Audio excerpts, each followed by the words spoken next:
how to make your own lovely fresh bread. It comes out perfect every time.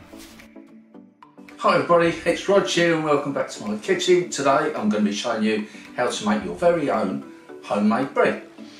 I'm going to be using a bread machine, but then again I'm not going to be using a bread machine because I'm only going to use it to do the kneading.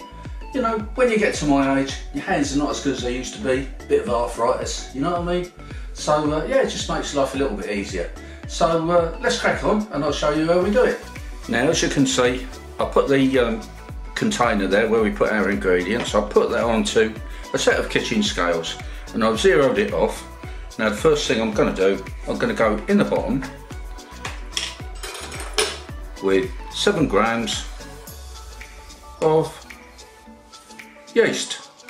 There we go, that's 7 grams of yeast.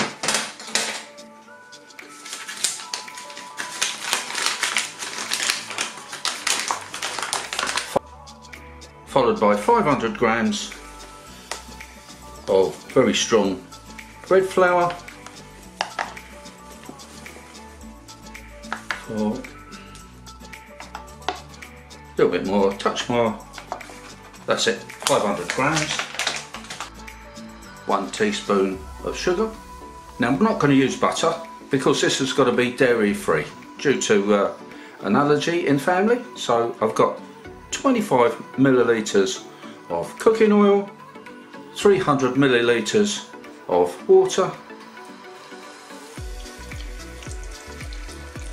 In that goes. Then this is ready to go in the machine.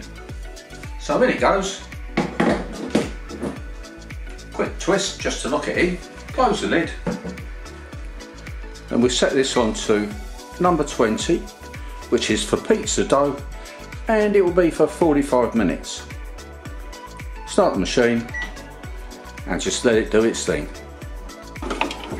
So it's been kneaded, it's been heated up, left to rise and kneaded again, and this is what you've got after 45 minutes.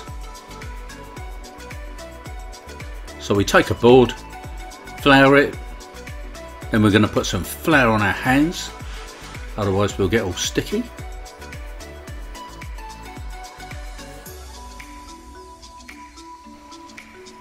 Tip our lovely dough out onto the floured board.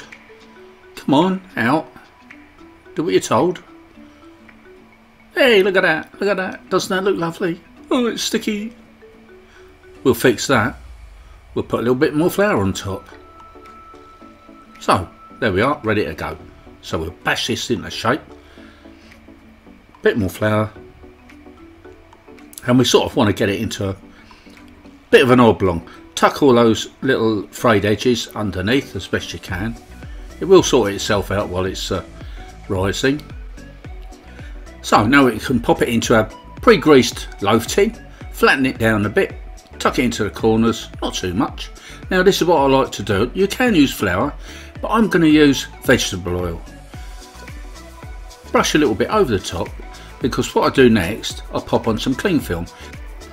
And the vegetable oil will stop the cling film from sticking onto the bread, and also the vegetable oil will give it a nice crispy top. So now we've popped it into a warm place to rise for about 45 minutes, and this is what we've got. Look at the size of it, it's probably doubled in size, which is what you want. And for me, I just like it to overlap the tin a little bit all the way around.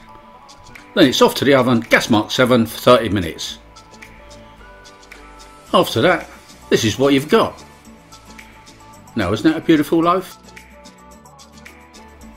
We'll just give it a little tap on the bottom, and if it sounds hollow, we know it's cooked right through. Tip it over on our cooling rack and we leave it to cool. That's it. And when it's cooled, you've got your bread. Doesn't that slice perfectly? Look at that. Slice after slice. And if you look at this clip, look how soft and fluffy it is in the middle. Nice and squishy. Beautiful. And it comes out like this every time, guys. Every time. Never lets me down. Please follow this recipe for yourself. It makes lovely bread.